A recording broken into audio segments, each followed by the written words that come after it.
Just looking at all the different places people have visited us from. But that's not the topic of this video. I want to talk about 3D printing. And I want to talk about factions being released and all that kind of stuff. Like, what is the best way to do that? What is the best way to support a game so that people can have as much fun and be able to really get into the hobby? So this video is about a Frontier that we are launching today. Frontier is like a Kickstarter, but it's on My Mini Factory, so it's for 3D digital files, STLs, that let you 3D print them. It's for a new faction for Ravaged Star called the Steel Specters. I'm going to show you them first, and then we're going to have a good discussion on the best way to kind of do this kind of thing. So the Steel Specters are basically space pirates with an ornithopter. Well, it's a dragonfly, but kind of looks like an ornithopter from Dune, and I love it. And we're releasing these as 3D printable files. We will be 3D printing them and making them available for all of you without 3D printers, which I know is the vast majority of you. So that'll be coming very soon in its own Kickstarter or GameFound or just on our site, whatever we end up doing, so that we can make sure that we get these all out to you. But the Steel Specters are the fourth faction for Ravaged Star. The other three are still being produced in our last GameFound campaign.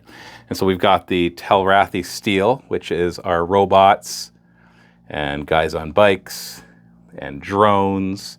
There's a lot of other stuff too. This is actually only 10 of the 25 units that are available. So if you click on the link below or go to miniwargaming.com/pirates, you can check them all out. Like I said, they're available right now as STLs. So you can pledge for just the Phantoms of the Revenant's Run, which are the more sneaky hit and run, or you can do the Telrathi Steel, which are more of the robots, or you can just do the all-in and save and get a pretty good deal for over 80 or 90 STLs, plus bases that you can use on these or whatever models that you want. And then there's tokens as well, so you can actually play the game at Ravaged Star. We'll have beta rules for these very soon, and they'll become one-page rules compatible if that's a game that you like to play as well. But there's a discussion to be had here, and the discussion is twofold. One is, how should factions be released in such a way that it supports the game, makes the game stronger, makes the gaming community stronger, and more likely to really grow and thrive? And the second would be, what format should they be released? And so I know those kind of sound like the same question, but maybe a better way to look at it is, what frequency should they come out, and in what format should they come out? And this is a difficult question that I know even Games Workshop struggles with, because we've seen them go through slower launches, more rapid-fire launches. We've seen them change their schedule at a moment's notice, which means that something went wrong internally and they had to switch around their release schedule. We've seen all sorts of stuff. We've seen other companies struggle with it as well. I remember back in the days when Star Wars X-Wing came out, and it was so vastly popular that it was hard to actually find it for almost a year after it came out, which was a big frustration for everybody. But it's also a really good problem for Fantasy Flight Games at the time, because if something is that popular, then obviously they've created a really good product. But it still was frustrating as somebody who was a store owner myself, and also just loved the game, that I could not get anything except maybe the starter set for a very, very long time. And it's interesting because I've heard the community both complain about quick releases and complain about slow releases. And I get why both of them give people problems. Because obviously quick releases make it hard for you to keep up with what is coming out. It can feel like maybe the stuff that you got is not so special anymore because there's just so many more things coming at the same time. At the same time, quick releases means that more players get into the game, and therefore you have more people to play against, more events are created, and the community thrives and flourishes. However, slow releases have their pros and cons as well. So obviously the slower the release, the more time you have to really get to know the army and the other armies. I think about D&D 5th edition that has gone for like 10 years without a new edition. And now the new edition is kind of like a 5.5 if you want to look at it that way. I don't have to get started with all the controversy around that. My point is, it was around for such a long time that it gave time to build that community, and it didn't get fractured as soon as a new edition comes out, and now people are going to play this game and the other ones are going to play that game. More and more people just played the same edition because more people were playing it. It receives kind of critical mass at some point where there are so many people supporting the game that even if you don't like D&D the most, you'll still most likely play it because it's most easy or easiest to find resources to support playing the game. And I know this as a dungeon master. I've been doing it for many, many years, and I have lots of complaints about it, and yet I know why I stay.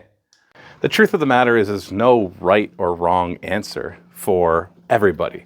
And we don't even really know what the right or wrong answer is for a specific person. Because if you do one or the other, you can't know if having done the other would have been better for your business unless you go to some alternate universe where that's what you did.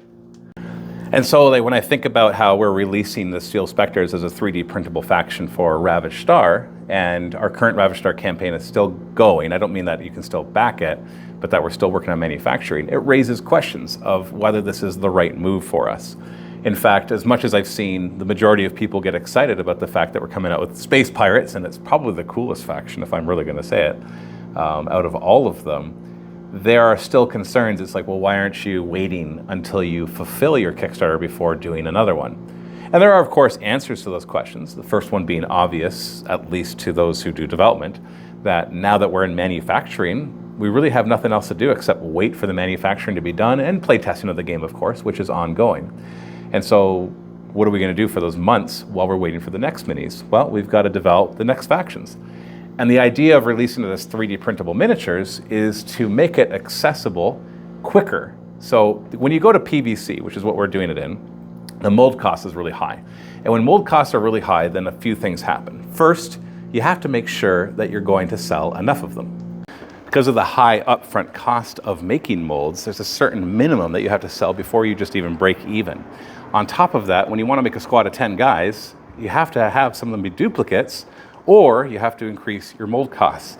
Both of them are not ideal for ensuring that the game really succeeds.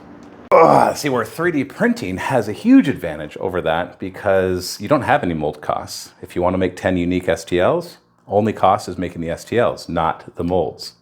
But there are disadvantages to 3D printing. First off is access to 3D printers. Most people don't have that, and it's not easy to even get access to them. They're not overly expensive, but they are rather difficult and dangerous to use if they're not used properly.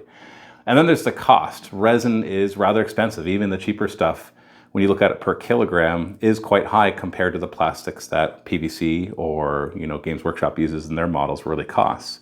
But because you're not paying the mold costs, you don't have to sell as many to really make up for the cost of making the STL, which is a huge advantage.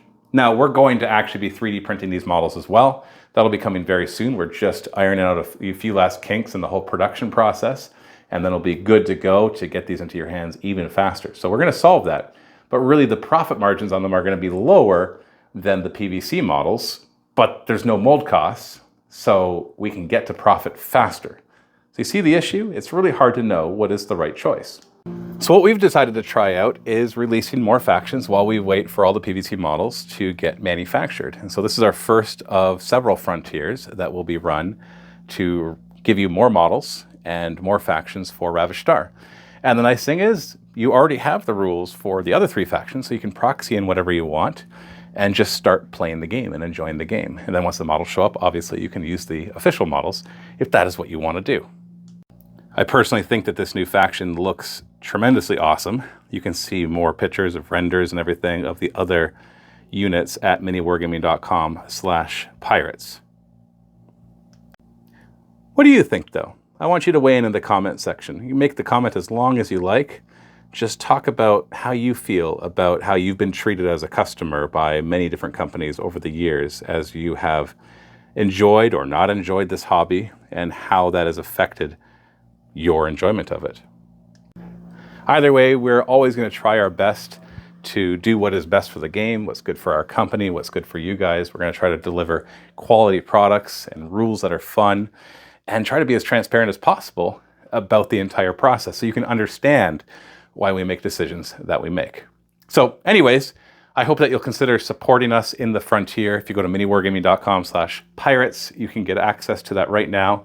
The STLs are available right now. So when you're going back, it's not like a Kickstarter. You don't have to wait 30 days. They are available right now. So go check it out and let me know what you think in the comments. Happy wargaming.